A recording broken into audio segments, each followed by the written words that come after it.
fought awesome. That was, I mean, that's got to be it. I don't even know. I'm like at a loss of words. He got dropped. Favola gets dropped. Venata gets dropped. Venata gets dropped. Favola gets dropped. Favola gets dropped. Venata gets dropped.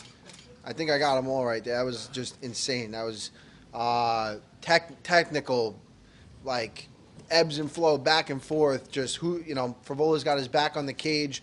The round ends. He's coming out aggressive. I mean, that's like the dream fight right there. Obviously you want to get the win, but that's like, just two guys that are throwing it all out there. That was, I don't know. I'm like kind of like emotional after that. It was sick. You're okay with it being a draw then? Favola's my guy. He won, but it was just such a good fight. I don't know. I think you'd have to watch it a million times and really see. I don't know if it was. I guess they scored the middle round at 10-8 for Venata. I don't know. I don't know if it's a 10-8. Who knows? I don't know what the judge. It was a sick fight. I'm not even thinking. I don't even want to think about it that much. I'm just so proud of Favola. Got head kicked in the first. Well, I don't know, beginning of the first round, and then to come back like that and put on a performance like that is just. I'm glad he showed a lot of what he's made of. Have you started camp yet for Lee or Kevin Lee? I mean, I don't really start. I don't have like a start date. I'm always kind of like training, but definitely increasing the intensity, picking it up a lot. Yeah, we're in the thick of it right now. I'm coming home sore and beat up. Definitely taking some time to rest when I need it. Is there a point now where you kind of put the real estate on the back burner and then focus on? Yeah, that's. I've got an open house tomorrow, and that'll be it. That house will sell. That house will sell tomorrow, and then that's it. We're just fighting. How many bedrooms? Legally? It's got 3. What are you advertising? Edit that out. I can't help myself. You know this. How do you think Kevin's game's improved since the first time you guys fought? You preparing for him any differently this time than the first time around? He's definitely bigger and stronger, more mature, as a fighter. Probably less mature as a person. He's polished. He's seasoned. He's been in there with really tough guys. I think he was cocky when he came into the UFC. He kind of thought that he was going to run through everything. And I remember at our weigh, I was his first fight in the UFC. At the weigh-ins, he said to Dana White something. He was like, "Get your checkbook ready. I'm coming to take over," or whatever. So I definitely humbled him there. And, he changed his life. He moved to Vegas. He switched camps. So I think I've been in the guy's head for a while, and he's been really looking forward to this. So there's two kind of ways this goes. He's definitely put in the work. He's all in. A guy willing to get up and move to Las Vegas because he thinks there's a better, there's a better team there. Is definitely serious, and he's coming to put it on me. I know that for sure. But on the other hand, I've been with Ray, I've been with Matt, these guys forever. We have such a good bond. Favola coming over, Aljo, Weidman. I just have, I don't think he has anybody like that in his team that really is I don't think he's got like a family like I have. Yeah. And not saying that's going to win me the fight because I'm the one fighting, but I just feel like I put in so much work in my life that I have to beat this guy. That's it. Al, there were things that you didn't love about the Gaethje fight back in August. Why was this the right fight for you, and why was this timing correct?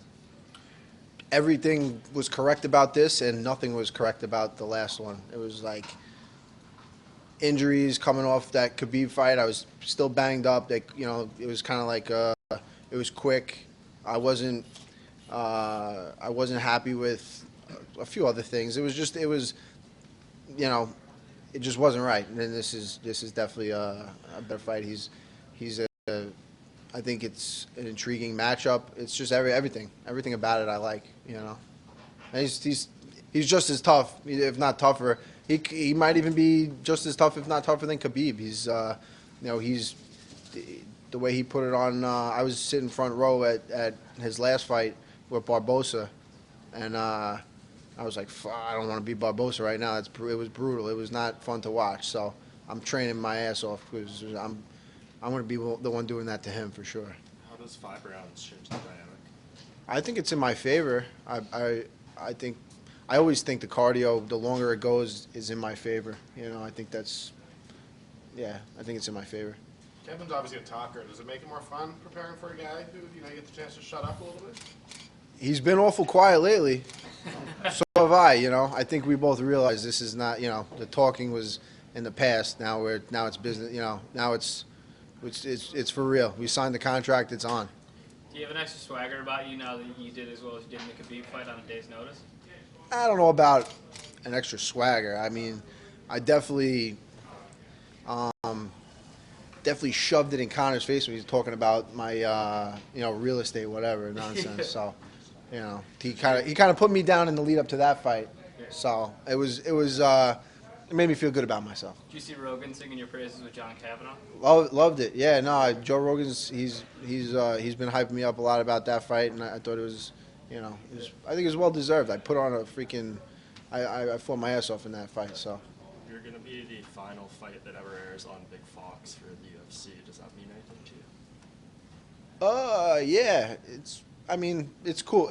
I think just being on Fox this is like my first headliner on Fox. I think that's what's really cool for me. I don't know if it's the last one. I guess that's cool too. Yeah, sending them off with a good fight.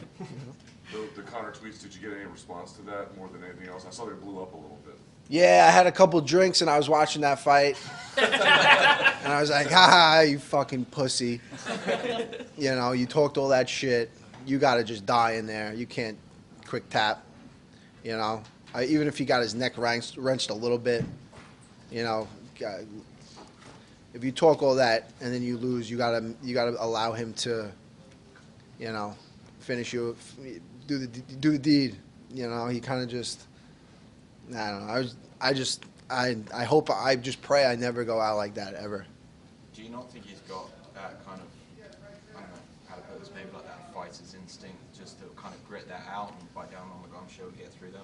I don't know if he had it when he didn't have money. I don't know when he was like broke and taking whatever he was taking from the government. I don't know if he had that in him then. Now he's got millions of dollars, so it's hard to gain that when you're with the satin sheets thing running or whatever it was. You guys know what I'm talking about. There's it's hard to wake up and run in satin sheets or whatever.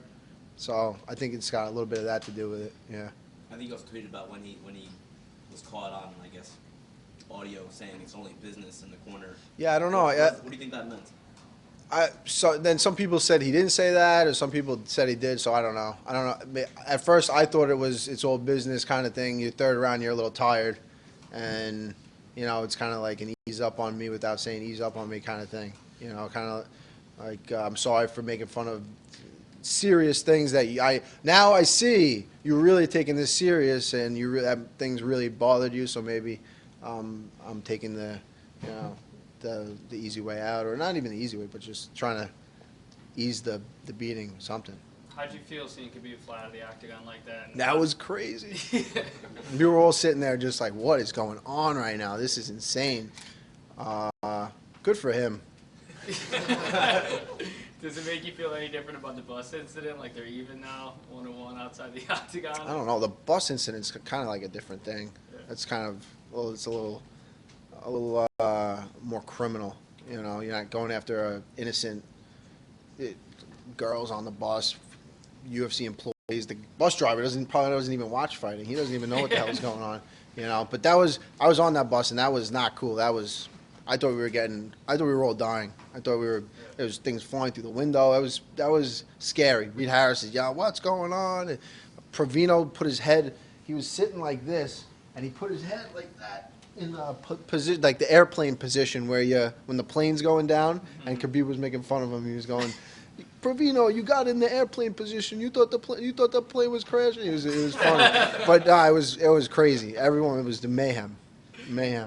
In the immediate aftermath of Khabib jumping out, there was obviously Dana was upset. There was a lot of sort of hand wringing about the way it presented the sport. But I mean, you seem like you kind of enjoyed it. Yeah. Yeah. Yes. Was that partially because more like, guys. you wanted maybe a bit of revenge for what happened? I mean, Khabib got to get his hands on Conor in the cage, but I mean, do you want some revenge of some sort? Do I want revenge on Yeah, but what on happened to you in everybody? the bus? Bring it.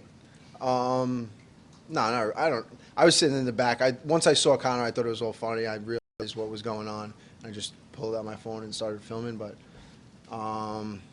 yeah, no, I don't want to. I'm not a big like revenge person. I don't think. Was there any chance if you beat Kevin that you might fight Conor at some point? Absolutely, yeah. I gotta win that fight for sure. But yeah, there's 100%. How do you feel about Weidman tonight versus Jacare? I think it's I would have liked to see him fight Luke. He was really excited to fight Luke and, get that one back. But I think Jacare might be it's a different fight, but I think I feel good about it. I think Chris is ready to go. He's looked the best he's looked. I mean, he's looked the best he's looked.